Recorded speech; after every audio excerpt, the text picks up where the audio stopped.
सारे मंदिर 12:30-1 बजे तक बंद हो जाते हैं। तो राजभोग के बाद श्रीनाथ जी का मंदिर बंद हुआ। सोई श्रीनाथ जी गोविंद स्वामी और कुछ सखाओं के साथ खेलने निकल जाते गोवर्धन पर्वत पर। आज गोविंद स्वामी बोले, लाला छुपन छुपाई खेलेंगे। ठाकुर जी बोले ठीक है। और जैसे छुपन छुपाई खेलने लगे महाराज, तो पहली डायन गोविंद दास जी की आई। बोले सब छुप जाओ, मैं 10 तक गिनती गिनूंगा फिर ढूंढूंगा। ठीक है।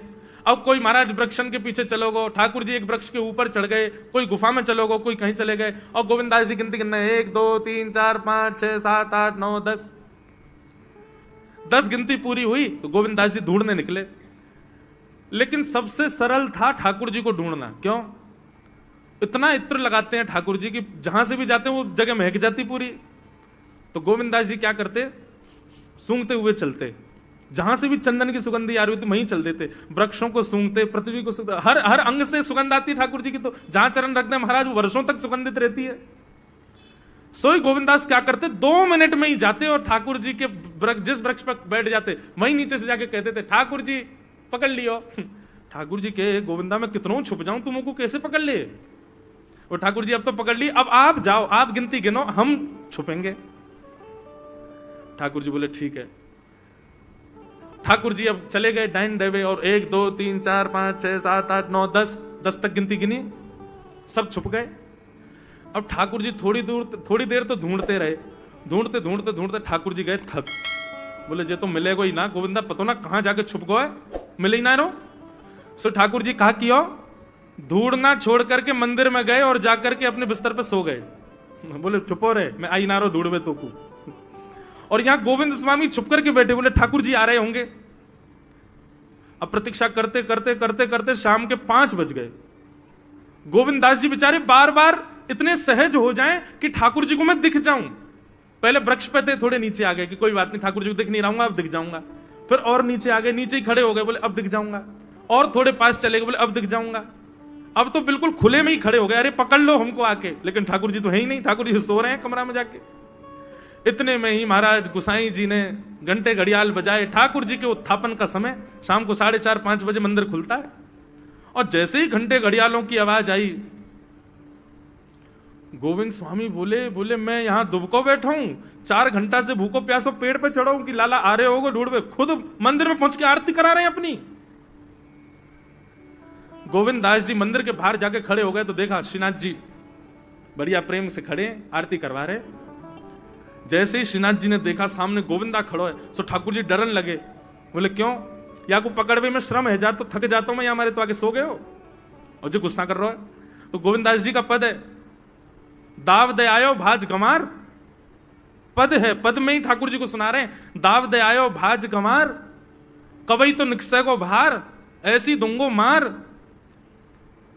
ठाकुर जी घबराने लगे। गुसाई जी बोले जय जय कहा भयो। बोले देख गोविंदा, गोविंदा मुझसे नाराज है, रो मुझको सुना रो है। गुसाई जी बोले हे गोविंदा तुम क्यों ठाकुर जी पे नाराज हो, तुम्हारे लाडले ने कहा किया, तुम्हें कहा पतो। 4 घंटा ते पेड़ पे लटको बैठो मैं कि आ रहे होंगे आ रहे होंगे, आई ना, यहां के सो गए, जैसे ऐसे काम करे तुम्हारा लाला। गुसाई जी जब ये लीला सुनते तो उनके नेत्र सजल हो जाते और गोविंद दास को हृदय से लगा के कहते, तुम कितने भाग्यशाली हो, जगत नियंता त्रिलोकी नाथ इस कलिकाल में तुम्हारे साथ खेलते हैं, तुम्हारे साथ लीला करते हैं गोविंद दास। ठाकुर जी को खेल बहुत प्रिय है बंधुओं, ठाकुर जी को खेलना बहुत प्रिय है। ठाकुर जी को आनंद कराओ। हमने गिरिराज जी की दंडवती परिक्रमा दी, हम थे, हमारे एक पंडित जी थे, एक फोटोग्राफर भैया थे, हम लोग थे 7-8 जने थे। दुनिया भर के लोग बोले जब भी आपकी परिक्रमा रुका करे, थोड़े थक जाया करो तो उस समय इसका पाठ करना, उसका पाठ करना, जे करना, कीर्तन करना, शुद्ध रहना, शुद्ध खाना, जैसे रहना, साबुन मत लगाना, तेल मत लगाना, दंडवती ऐसे करनी। अरे हमने कही हम लोग दंडवती कोई मनोकामना के लिए नहीं कर रहे हैं। तो मैंने कि गिरिराज जी बेचारे अकेले बैठे रहे, सब लोग उनसे अपनी मनोकामना पूछते रहे, हम तो गिरिराज जी को हंसावे के लिए, उनको नचावे के लिए, उनको आनंद करावे के लिए, कछु दिना उनको आनंद उल्लसित करावे के काज दंडवती कर रहे हैं। और हम ऐसे ही करते थे। दंडवती करके जैसे हम थक जाते तो हम लोग कोई भजन कीर्तन नहीं करते, गिरिराज जी की तरफ मुख करके बैठ जाते और फिर चुटकुल्ला सुनाते गिरिराज जी को। बोले हंसाओ, ऐसी कछु बात कहो कि गिरिराज जी हंसे, फिर नाचते और ऐसा भाव रखते कि गिरिराज जी आपके संग नाच रहे हैं, आपको नचा रहे हैं। कछु भी भोजन की सामग्री लाते वहीं बैठ के खाते कंदरान में। क्यों? बोले गिरिराज जी हमारे संग खा रहे हैं, उनको सुख मिले, वो राजी रहे, ऐसे भाव। तो ठाकुर जी प्रेम में अपनी प्रभुता छुपाते हैं। भगवान सक्टासुर का वध किया। अब ठाकुर जी 1 वर्ष के हो गए। 1 वर्ष के ठाकुर जी जैसे ही भये तो महाराज नेक नेक ठाकुर जी उंगली पकड़ करके चलन लगे। धीरे धीरे अब ठाकुर जी बोलवे को प्रयास करें। 2 दतुइयां ठाकुर जी की निकल आई हैं, 2 दांत हैं बस। यशोदा मैया जैसी आज लाला को गोद में लेकर के घूम रही, तो ठाकुर जी यशोदा मैया को देखने लगे और धीमे से बोले मैया। ओहो, जैसे ही ठाकुर जी ने मैया बोली, यशोदा मैया के तो रोंगटे खड़े हो गए। बोले लाला दोबारा बोलिए, कहा बोलो? बोले मैया। यशोदा जी का प्रिय नाम है कन्हैया। मैया लाल जी को इसी नाम से पुकारती है। ठाकुर जी अब धीरे धीरे 3.5 वर्ष के हो गए और जैसे ही 3.5 वर्ष के भय महाराज, मानो जैसे उनके शरीर में स्प्रिंग एक्टिवेट हो गई हो। इतना ऊधम मचाते हैं, इतना ऊधम मचाते हैं, पूरी गोकुल की नाक में दम कर रखा ठाकुर जी ने। यशोदा मैया ने लाल जी को नूपुर पहना रखे। सवेरे जैसे ही ठाकुर जी उठते हैं, नूपुरों की आवाज आती है तो यशोदा मैया तुरंत रसोई घर से दौड़ के जाती है लाला के पास। लेकिन ठाकुर जी इतने चतुर हैं, यमुना तट पे जाते हैं और नूपुरों में बालू भर लाते हैं कि कल नूपुर आवाज नहीं करेंगे, सुबह उठ के हम घर से भाग जाएंगे कहीं और, मैया को पता ही ना चलेगी। ऐसा उधम मचा में श्री सुखदेव जी वर्णन कर रहे हैं। श्रृंग्यग्निडम शशि जल द्विज कंटकेभ्य क्रीडा परावति चलौ स्वसुतौ निषेधुम गुह्यानि कर्तुमपि यत्र न तज्जनैयो गुह्यां सेकात आपतुरलं मनसो नवस्थान। सुखदेव जी वर्णन कर रहे हैं, राजन अब ठाकुर जी वो लीला कर रहे हैं जिस लीला पर देवताओं को भी विश्वास नहीं हो रहा है। ऐसी लीला ठाकुर जी कर रहे हैं कि किसी को भरोसा ही नहीं हो रहा कि जगत नियंता जगदाधार ये कर सकता है। बोले ठाकुर जी क्या करते हैं? बोले ये मत पूछो क्या करते हैं, यूं कह रहे हैं क्या नहीं करते। जो माता पिता अपने बालकों को बहुत उद्यमी समझते हैं,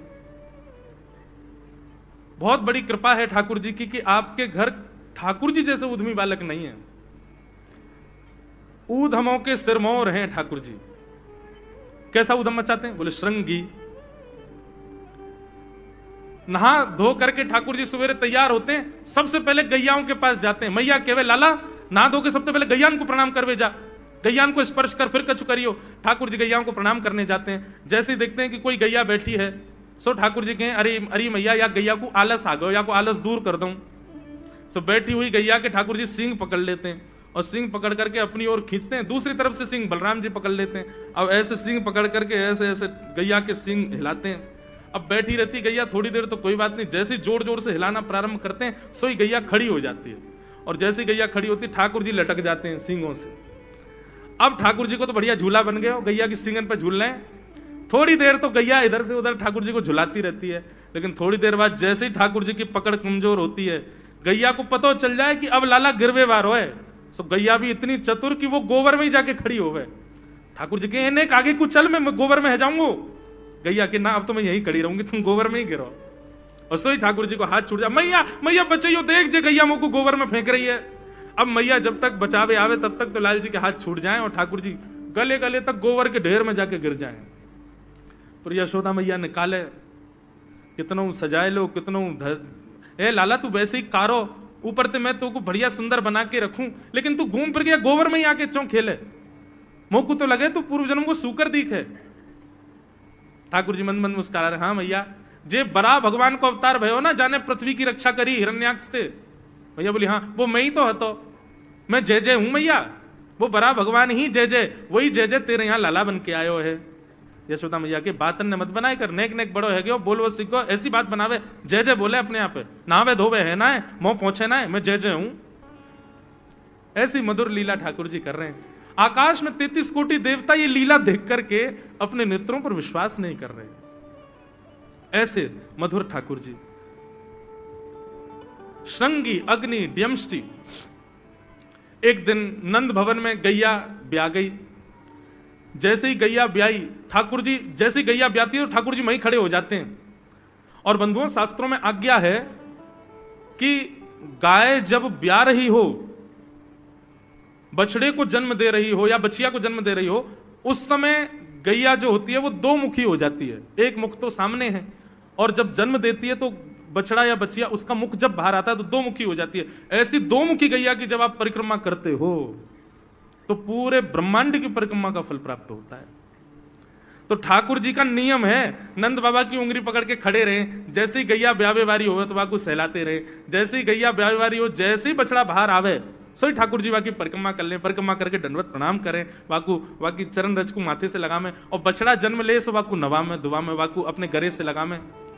एक दिन ठाकुर जी जोर जोर से रोने लगे। बछड़ा जैसे ही जन्म लियो, बछड़ा ने ठाकुर जी रोने लगे। नंद बाबा शांत करा में नहीं माने, बलराम जी ने शांत करायो नहीं माने। यशोदा मैया गोद में लेके बैठी, बोले लाला का भयो, तू रो क्यों रोए? बोले मैया मेरे संग बहुत बुरा भयो। यशोदा मैया बोली कहा भयो? बोले गैया के बछड़ा ने जन्म लियो। मैया बोली तो वाह बछड़ा को मैंने मुंह खोल कर देखो, वाह के सबरे दांत निकल आए, मेरे जन्म को 3 साल है गए, अभी तक 4 ही दांत निकले। मैया बहु टूट जाए, दमष्टी रो रहे हैं अपने दांतन को, मेरे दांत चौना निकल रहे सबरे। वाह बछड़ा के जन्म लेते ही सबरे दांत आ गए, मेरे दांत चौने ही आ रहे हैं।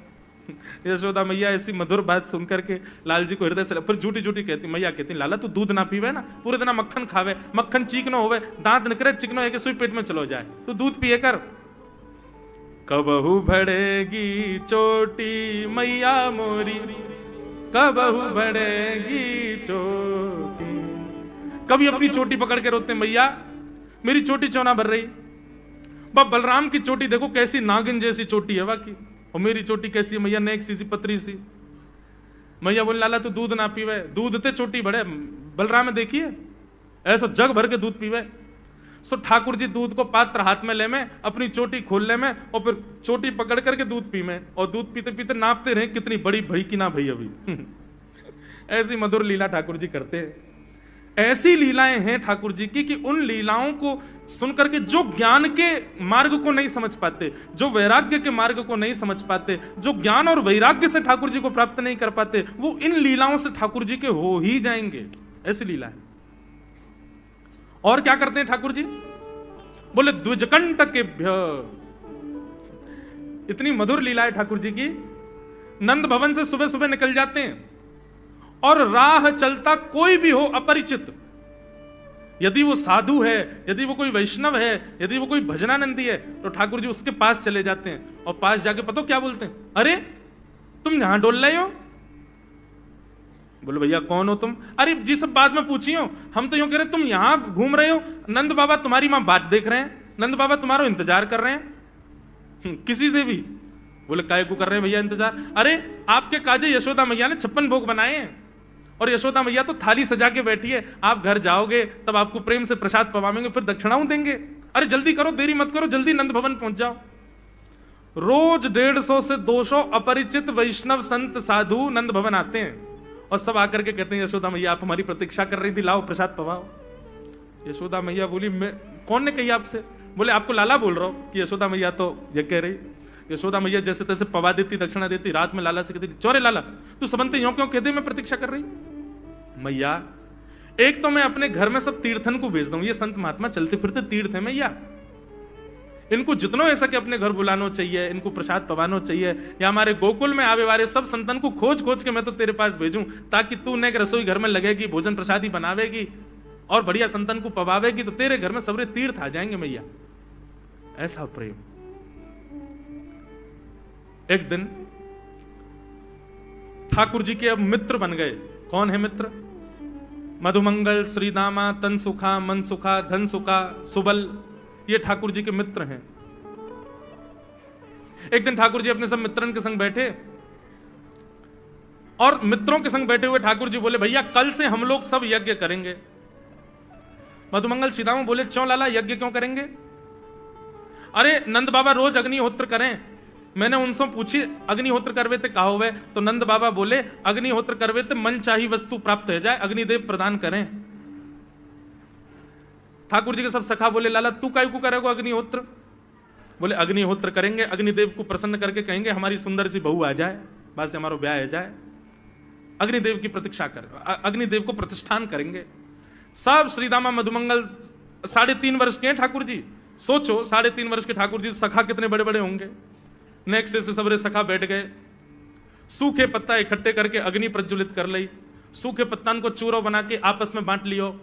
ठाकुर जी आचार्य बन के बैठ गए और बोले सुनो, मैं मंत्र बोलूंगा और जैसे ही कहूं स्वाहा सबरे डालियो, और नेक भी यदि तुमने चूक करी ना, नेक भी मैंने स्वाहा बोली और तुमने नहीं डालो तो फिर मोते मत कहियो। यदि तुम्हारी पत्नी कांडी आ जाए, एक हाथ लूली आ जाए, लंगड़ी आ जाए तो समय पर स्वाहा करना पड़ेगा। सब ग्वाल बाल बोले जो कहे वो लाला सो करेंगे, तू करवा। ठाकुर जी ओम नम नम नम स्वाहा, सब एक संग डालते हैं। सीधामा तू देरी ते डाले, देख लियो लंगड़ी आ जाएगी तेरी बहू, अग्निदेव को प्रसन्न करो। इस प्रकार ठाकुर जी सब ग्वाल बालों के संग खेलते हैं। ग्वाल बाल बोले लाला यज्ञ तो है गयो, अब ब्राह्मणन को भोजन के काजे बुलाओ, यज्ञ के बाद ब्राह्मण भोज होना चाहिए।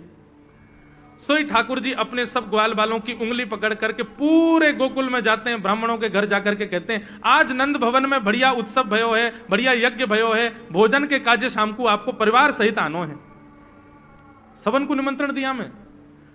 अब महाराज नंद भवन से जब निमंत्रण आता है तो ब्राह्मण लोग ब्राह्मणी से कहते हैं कि आज चूल्हा मत जलाना। क्यों?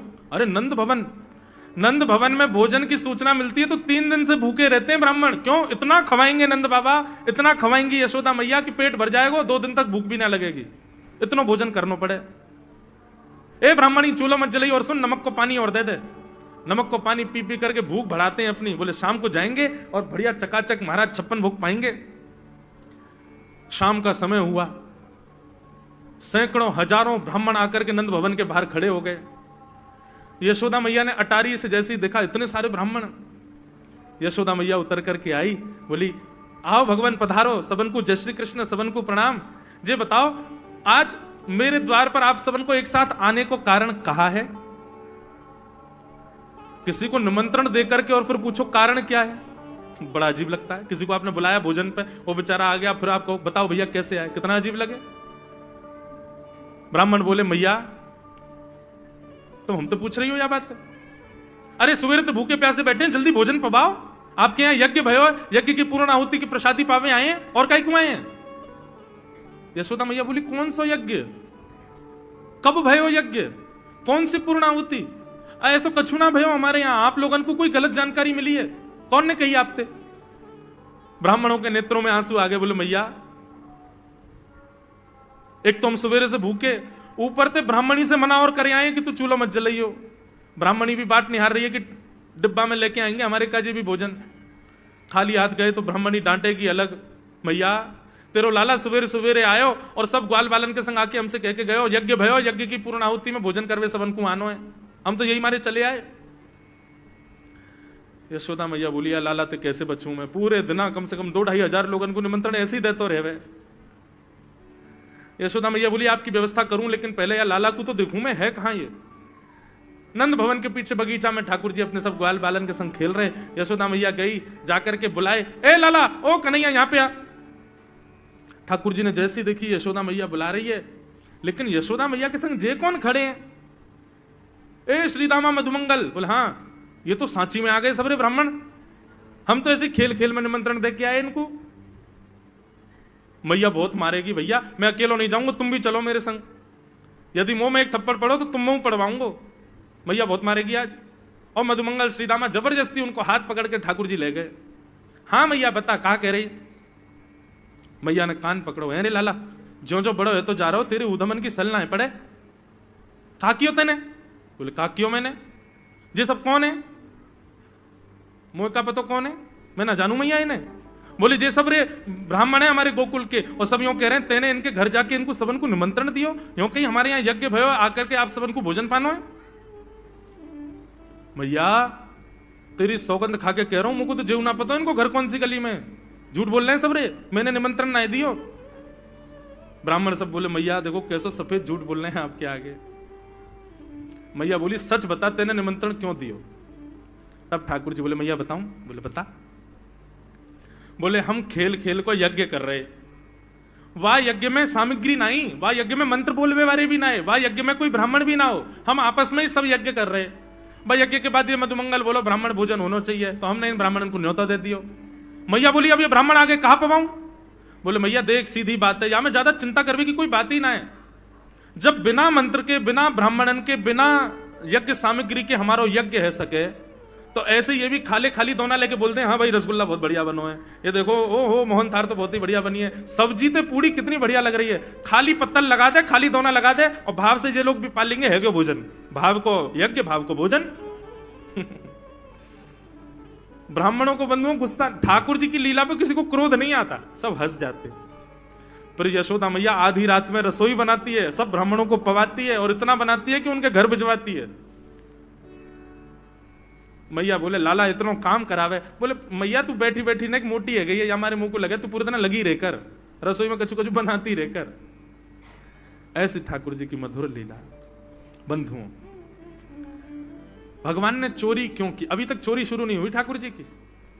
अब ये चोरी का प्रसंग कैसे प्रारंभ होता है? एक दिन ठाकुर जी अपने ग्वाल वालों के संग खेल रहे थे, तो ठाकुर जी ने ऐसे खेल खेल में श्रीदामा को धक्का दिया, श्रीदामा गिर गया, बहुत जोर से रोया। ठाकुर जी बोले अरे भैया शांत है जा, लग गई, अरे ठीक है अब शांत है जा, लेकिन श्रीदामा शांत नहीं हो गए। ठाकुर जी बोले तुम कैसे हो? गोकुल में रहे में हम, गोकुल को मतलब है जहां हर घर में 1000 गैया, उसका नाम है गोकुल। इतनी गैयान को दूध घी दही सब हमारे घर में होवे, अरे खा पी के ने बढ़िया अपनी शरीर को बनाओ, खेल खेल में लगती रहे, इतना रोवे को कहा मतलब है? तो श्रीदामा क्रोध में भर के बोला तू तो राजा को बेटा है लाला, तो को मक्खन खावे को मिले, घी खावे को मिले, दही पीवे को मिले, हम लोग तो बेचारे गरीब ब्रजवासी हैं, हम लोग जितना दूध घी दही बनावे सब कंस के लोग ले जामे हमारे यहां से। कंस ने ब्रजवासी के ऊपर कर लगा रखो है, टैक्स लगा रखो है, कहा कि प्रत्येक ब्रजवासी को इतनो मटका भर के घी दूध दही सब मथुरा भेजना पड़े, हम लोग घर में ना रख सकें, क्योंकि कंस के सिपाही जब आके हमारे घर की तलाशी करें, यदि इतने मटका हमारे घर को प्रसारित हैं, वहां से ज्यादा यदि हमारे घर में मिल गए तो मृत्यु दंड होगा हमारा। समझ रहे हैं बात? कंस ने पूरे ब्रजवासियों को कह रखा है कि हर घर में 4 मटकी से ज्यादा नहीं होनी चाहिए, उससे अधिक आने वाला दूध घी दही ये सब मथुरा भेजना है। और यहां हर ब्रजवासी के यहां 1000 गैया, और 1000 गैयाओं का जितना दूध घी दही होता है उसमें से 4 मटकी केवल घर में रहती हैं, बाकी सब मथुरा भेजना पड़ता है। या हमारे लाला हम लोगन को खावे पीवे को ना मिले, तू तो राजा को बेटा है, तेरे नंद बाबा तो गोकुल के राजा हैं, या हमारे तो को तो खूब छूट है, हम लोगन को छूट ना है। ठाकुर जी बोले ये बात है? बोले हाँ। ठाकुर जी बोले मेहनत करें हम, गैया को पालें हम, गैया को घास खवाएं हम, गैया की सेवा करें हम, और दूध पीवे को वो राक्षस कंस। अभी तो मैं छोटा हूं, मेरी बात कोई मानेगा नहीं, लेकिन प्रलय तो अब तक लानी पड़ेगी। और कैसे लाएंगे? बोले राजी राजी यदि मक्खन दूध दही नहीं मिल लो तो चोरी करके खाओ, हमारो ही मक्खन है, हमारो ही दूध है, हमारो ही दही है, लेकिन अभी हम बालक हैं, हम ज्यादा कछु बोलेंगे हमारी कोई बात मानेगो ना। लेकिन ये सद वस्तु कुपात्र के हाथ में नहीं जानी चाहिए। राजी राजी नहीं मिलता तो चोरी करके खाओ, जब कर देवे को नंबर आवेगो तो सब पूछेंगे भाई कहां गए मक्खन दूध दही? बोले घर में तो है ना। बोले तो कहां गए? बोले चोर चोरी कर ले गए। और यही भाव से हम ब्रजवासी को खावे पीवे को मिला करेगो। मधुमंगल श्रीराम बोले लाला तू जो कहेगो सो करेंगे, लेकिन चोरी नहीं करेंगे। ठाकुर जी बोले तो ठीक है, कल से तुम लोग अलग खेलो, मैं और दाऊ दादा अलग खेलेंगे, हमारे संग मत खेलना। मधुमंगल सीताराम बोले अरे लाला तू ना जाने, मैया यो के लाला जो चाहे करियो, चोरी मत करियो, चोरी करवे तो ब्याह ना होवे। ठाकुर जी बोले ब्याह की पड़ रही है तो है ब्याह ना होवे। ऐसो पत्र पूछ रहा सो है गयो, पत्रो दुबरो सो तू सीख जैसो है गयो, तो कौन ब्याह करेगा ऐसे? अरे ब्याह करना तो ने खाया ने पी ने बढ़िया गाल तेरे बढ़िया होंगे, शरीर ने बढ़िया होगा तभी तो ब्याह होएगा। अब भैया हमारी बात सुन लो, जितने अच्छे काम करने सब आज कर लो, कल से चोरी करेंगे, पूरे ब्रजमंडल में आतंक मचाएंगे, हमारो ही दूध घी दही है और हम ही चोरी करके खाएंगे। ठाकुर जी ने चोरी क्यों की? क्योंकि सारा गौरस बेवजह मथुरा भेजा जाता था और मथुरा से कंस पूरे भारत में वितरित करके खूब धन कमाता था।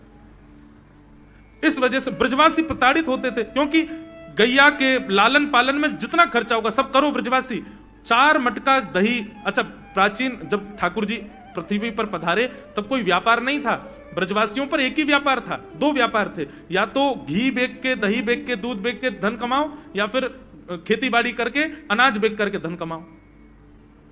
वही तो व्यापार था। उसमें भी 4 मटके मिलते थे, 4 में से 3 को तो बेच देते थे, 1 में पूरा घर चलता था। यह हालत थी ब्रज की।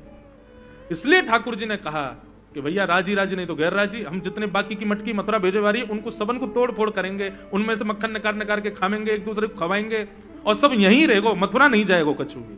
इसलिए ठाकुर जी ने चोरी की। ठाकुर जी बोले प्रैक्टिस मेक्स मैन परफेक्ट।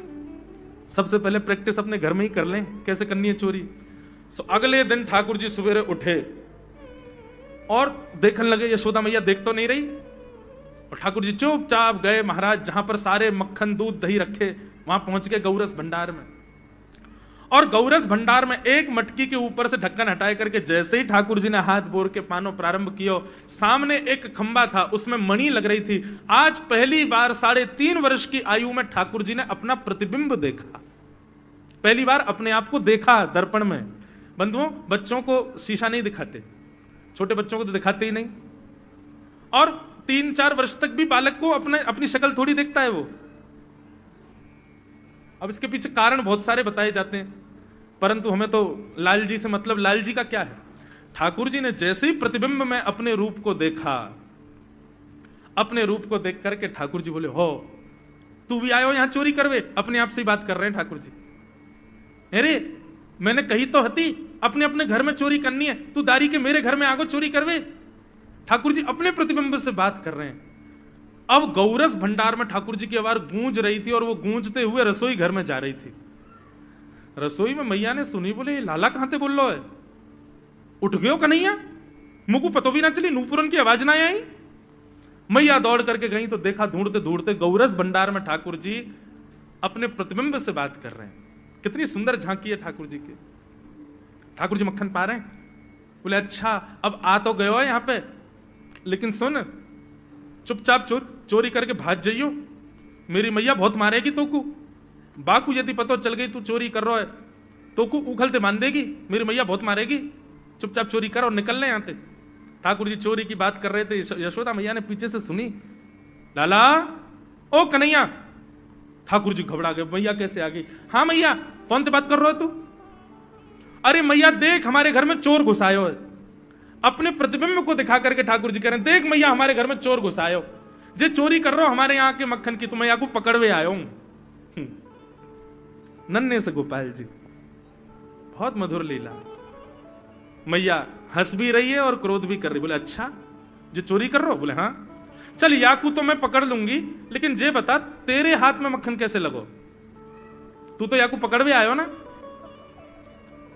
अब मैया याकी मैं कहा बताऊं, तेने मेरे हाथ में पद्मराग के ऐसे ऐसे बढ़िया कंगन पहना रखे हैं, कड़ूला पहना रखे हैं सोने के। जब मैं धूप में निकलूं ना तो धूप की किरण से मुंह को बहुत जलन है जाए हाथ में। तो कल मेरे सखा मधुमंगल ने मुझसे कही, बोले लाला जे जलन तेरी दूर रह जाएगी, तू मक्खन में हाथ बोर लियो अपनो, सोई तेरी जलन दूर रह जाएगी। या हमारे भैया जलन हटावे के काजे मैंने हाथ बोरो है। भैया बोली अच्छा चल लाला, यहां तो तेरे जलन है रही और यहां मक्खन कैसे लगो। ठाकुर जी बोले मैया मैं अपनी जलन दूर कर रहा हूं। इतने में जन कहां एक मक्खी आके मेरे मुंह पे बैठ गई। बाकू उड़ावे के काजे मैंने जैसे मुंह पे हाथ किया, सो मक्खन मेरे मुंह पे लग गो। मैया बोली लाला तू चोरी भी करन लगो और अब झूठ भी बोलन लगो मुझसे।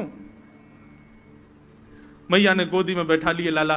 बोले लाला तू चोरी नहीं करेगो, तू मेरी सौगंध खा, तू आज के बाद चोरी नहीं करेगो। ठाकुर जी बोले नहीं करूंगा मैया, लेकिन एक वचन दे। बोले कहा चाहिए वचन में। बोले पहले वचन दे, जो मांगूंगा सो देगी। मैया बोली जो मांगेगा सो दूंगी, चोरी छोड़ दे। बोले सौ खाऊं पर घर ना जाऊं मैया, अब ना करूंगो चोरी, अब ना करूंगा मैया। पर सांची कह कब लावेगी मोकू तू दुल्हन गोरी। मैया मैं चोरी छोड़ दूंगा, आज तो ही बंद, पर जो बता मेरा ब्याह कब करावेगी। मैया बोली लाला तू अभी नेक सो तो है, छोटो सो तो है, नेक बड़ो है, जा फिर तेरा ब्याह कर दूंगी। और ये ब्याह ब्याह की तो कौन सिखावे तो को ब्याह की बात? बोले मैया ये श्रीदामा मोकू भरतो रे पूरे दिन, तू ब्याह कर ले, तेरी उम्र है गई, बुढ़ापा आ जाएगा। मैया बोली या मधुमंगल है तो मैं बताऊंगी, है 3.5 बरस के छोरा तो कह रहा बुढ़ापा आ जाएगा। अभी अभी खड़ो है वो सीखो, अभी बोलना सीखो, यानी दांत भी पूरे न आए और ब्याह की बात करे। बोले मैया मैं यूं थोड़ी कह रहा हूं, मुझको बड़ी बहू लिया, छोटी सी लिया, इतनी बड़ी लिया कि जेब में धर के मैं गैया चरावे चलो जाया करूं, ऐसी बहू लिया मुझको। मैया बोली कैसी बहू चाहिए तो को बताइए ने, और तू जाने बहू कौन थे के? मैया बोले हाँ मैं जानू। ठाकुर जी बोले मैं जानू मैं बहू कौन थे के? बोले जैसे नंद बाबा की तू बहू है ऐसी मेरी बहू आ जाएगी। बहुत मधुर लीला है, ऐसी ठाकुर जी लीला करते हैं। ठाकुर जी ने ग्वाल बालों से कहा भैया मिशन फेल हो गया, घर में तो चोरी नहीं कर पाए हम, अब दूसरे इनके घर में दावे बोलो। एक दिन महाराज ठाकुर जी का जब आतंक खूब बढ़ गया गोकुल में, सब गोपियों ने जाकर के मैया से शिकायत करी है। वत्सान मुंचन क्वचित समय क्रोश संजात हास स्तेयम स्वाद्वद्धिपयः कल्पितैस्तेययोगै मरकान भोक्षण विभजति सचेन नात्रिभाण्डं भिनत्ति द्रव्यालाभे सग्रह कुपितो यात्युपक्रोशतोकान। सब गोपियों ने जाकर के मैया से शिकायत करी, बोले मैया अपने लाला को संभाल लियो, नहीं तो कावदना हम देख लेंगी और फिर हमसे मत कहियो कि तेने मेरे लाला से यूं क्यों कही। मैया बोली कहा क्यों मेरे लाला ने? गोपी बोली ये बस सुन लो और यूं बताइयो कहा ना करे तुम्हारो लाला। देख वे मैं 3.5 बरस को है, बाकी पेट में इतनी बड़ी बड़ी दाढ़ी है बाकी। मतलब नंद रानी तेरो लाला जबर भयोरी, मेरी मटकी उलट के पलट गयोरी, नंद रानी तेरो लाला जबर भयोरी। जबर मतलब अब सुगड़ है गयो है, नेक बलवान है गयो है, सब जानकारी है या कुछ छोटो बालक मत समझियो। गोपियों ने जाकर के अपनी अपनी दुख दर्द सुनाए मैया को। मैया बोली अरे भैया मेरे लाला को मक्खन की कोई कमी थोड़ी है, मेरे लाला को दूध की कोई कमी थोड़ी है, मेरो लाला चाहे तो मक्खन से नहावे, दूध में नहावे, इतना मक्खन दूध दही मेरे घर पे, तुम्हारे यहां क्यों चोरी करेगो? अरे कई बार बालकन को अपने घर को भोजन बढ़िया ना लगे, दूसरे के घर को बढ़िया लगे, अगर बार ने तुम्हारे यहाँ की नेकात मक्खन खा लिया तो वहां इतना रो क्यों रही हो? मैया आपको अपना लाला बहुत सीधो लगे ना, हम बताएं कहा करे तुम्हारा लाला? बोले स्वयं खावे हमको कोई दिक्कत नहीं, लेकिन या की एक पूरी मंडली है और पूरी रजिस्टर्ड मंडली है, बाल गोपाल चौर प्रचार प्रसार मंडल, ये घर घर जाके चोरी करते हैं। और मैया तुम्हें कहा बताऊं, जैसे ही कोई गोपी के नयो बालक होवे ना तो तुम्हारो लाला पूरे मंडल के साथ आवे और वह लाला के सिर पे हाथ धर के, छोटे से बालक के सिर पे हाथ धर के बस 1 वर्ष की प्रतीक्षा, फिर तुम भी हमारी मंडली में आ जाओगे। पूरे गोकुल में भय है तुम्हारे लाला को। बोले स्वयं खावे, ग्वाल बालन को खवावे। मैया यहां तक भी बात समझ में आवे, ग्वाल बालन को खवावे, मरकान भोक्षण, यो नहीं कि नेकाद मक्खन बच जाए तो रहम करके हमारे काज छोड़ जाए, बाकू बंदरन को खवा दे। एक गोपी बोली मेरे यहां तो इतना मक्खन की स्वयं ने खा लियो, बालकन को खवाई दियो, बंदरन को फिर भी बच गयो तो भी छोड़ के नहीं गयो। बोले नात्री भांडम भिनत्ती, फोड़ गयो मटकी। और बोले मक्खन को कहा कियो? बोले पूरे घर में लेप लगा गयो, वाको पूरे घर में पोंछा कर गयो मक्खन को। मैं और मेरी सास यमुना जल भरवे गए, सिर पे मटकी 2-3 मटकी रखी, बड़े अचक्के हम लोग चल रहे, हमें कहा पता ही कि हमारे घर में मक्खन चीकने के लेप है गयो। मेरी सास ने जैसे ही पहलो पैर रखो घर के भीतर, ऐसी रिपटी कि आज तक उठ ना पाई है। ये तुम्हारो लाला करे? नात्री भांडम भिनत्ती। यशोदा मैया आश्चर्यचकित होकर सुन रही है। बोले ये नेक्सो लाला ये करे? बोले हाँ मैया। एक गोपी बोली मैया अगर चोरी करे तो दिक्कत, और यदि किसी कारण से हमने लाला को रोक दियो, चोरी नहीं कर पायो हमारे घर, तो हमारे रोने क्यों? बोले चूल्हा में ते कोयला लेके आवे और वह घर के बाहर एक हवा बना जाए और यूं के अब जब तक या घर से मक्खन नहीं मिलेगा या के घर के लोग भूखे रहेंगे और इन लोगों को भोजन छुड़वाने की जिम्मेवारी हमारी। बोले कहा करे फिर? बोले मैया भोजन बनना होगा, चूल्हे पे भोजन रखो रहे। तो ग्वाल बाल सब ताकते रहे कब भोजन बनने को समय आवेगो। जैसे ही कछु और काम करवे के काजे गोपी नेक उठ के जावे तो कहो तो बाकी कढ़ैया में खूब सारो पानी डाल जाएंगे, सब्जी ना बन पावेगी, आटे में नमक फेंक जाएंगे। एक गोपी बोली मेरे यहां जो कियो वो तो कोई के यहां ना कियो होगो। बोले कहा? बोले मेहनादी निवास्तव, मेहनादी निवास्तव। क्या किया? बोले मैया 3 दिन तक प्रयास कियो तुम्हारे लाला ने, मेरे घर से चोरी नहीं कर पायो। तो टेढ़ी सी नजर करके बोलो कल तेरे घर में सब लोग भूखे रहेंगे, भोजन ही नहीं बनेगा तेरे यहां। मैंने कि लाला चल बात मत बना, भग जाए चल। और मैया माने वो कर दियो। बोले कहा कियो?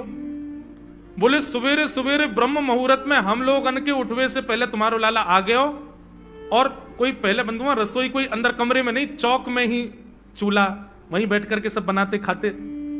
बाहर चौक में चूल्हा के ऊपर आके बैठ गयो, अपनी धोती वोती उतार दई और सब वहीं करे आयो।